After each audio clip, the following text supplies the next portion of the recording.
Hello everyone, welcome to channel learn with ease. आज का topic है dissolution of a partnership firm, जिसमें हम सॉल्व करेंगे question number 4 chapter 7 TS Grewal की बुक से क्लास 12 अकाउंट्स।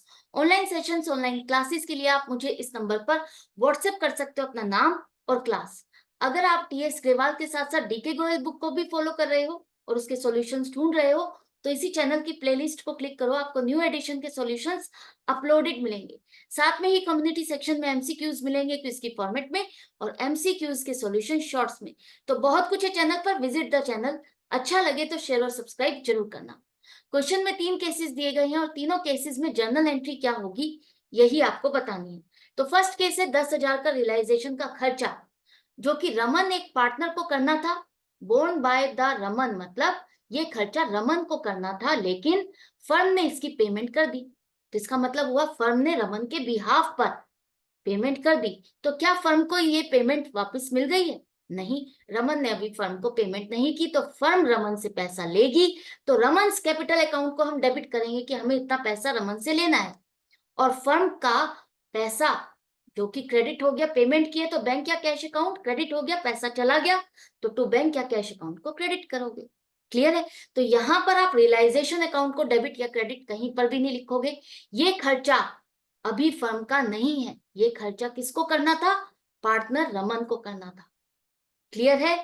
नेक्स्ट है, यहां पर महेश एक पार्टनर है जिसे 25,000 रुपए वॉज पेड लिखा है।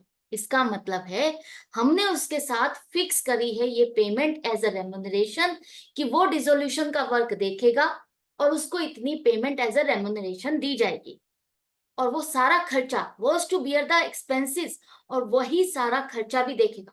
हमें उसे ये रेम्युनरेशन देना है, उसको ये सारा काम देखना है, उसके लिए उसको ये रेम्युनरेशन एज ए सैलरी दी जाएगी। और खर्चा जो भी होगा 25,000 से कम भी हो सकता है, ज्यादा भी हो सकता है, अब वो उसकी जिम्मेवारी है। जो भी खर्चा होगा वो उसको करना है। तो यहाँ पर एंट्री क्या बनेगी? रियलाइजेशन अकाउंट डेबिट 25,000, कि हमारा ये खर्चा है। 25,000 हमने फिक्स कर लिया, फिक्स अमाउंट हो गई, तो रियलाइजेशन अकाउंट को आप डेबिट करो।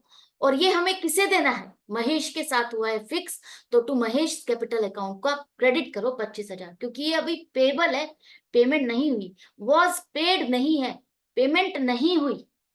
ओके। अब नेक्स्ट है यहाँ पर सुरेश है पार्टनर, वॉज पेड ₹20,000।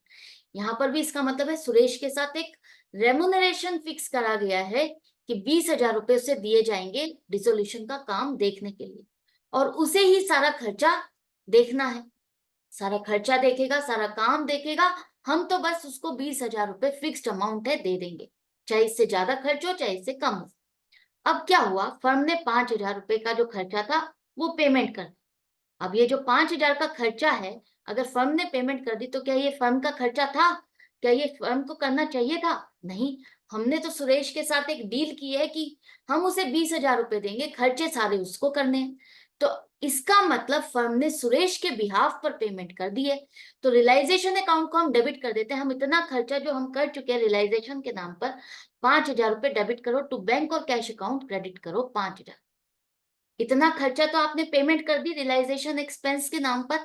अब जो बाकी रह गया सुरेश को देना, 20,000 में से 5,000 तो आप दे चुके हो एक तरह से, सुरेश के बिहाफ पर ये खर्चा कर चुके हो। बाकी 15,000 रह गए, तो realisation account debit 15,000 to Suresh capital account 15,000। ये एंट्री होगी आपकी 2। आप इसको इस तरह से भी कर सकते हो, वो भी रॉन्ग नहीं होगा कि हम रियलाइजेशन अकाउंट डेबिट करें 20,000 से to Suresh capital account credit करें 20,000 और फिर नेक्स्ट एंट्री 5,000 के लिए आप करो Suresh capital account debit 5,000 to bank account. तो इस तरह से भी आप एंट्री कर सकते हो, दोनों ही तरह से रॉन्ग नहीं होगा, दोनों में से कुछ भी अटेम्प्ट कर सकते हो। तो realisation account debit to bank और कैश अकाउंट, जहां पर हमने ये खर्चा कर दिया है जो कि सुरेश को करना था। हाँ, ये है रियलाइजेशन का खर्चा। हमें 20,000 देने थे, हम 20,000 में से जो हमने सुरेश का खर्चा कर दिया बिहाफ पर उसके कर दिया है, तो हम वो बुक कर लेते हैं। अब बाकी का 15,000 और डाल देते हैं जो कि हमें सुरेश को देने हैं। क्लियर है?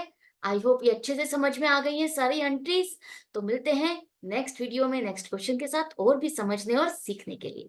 Good bye and take care.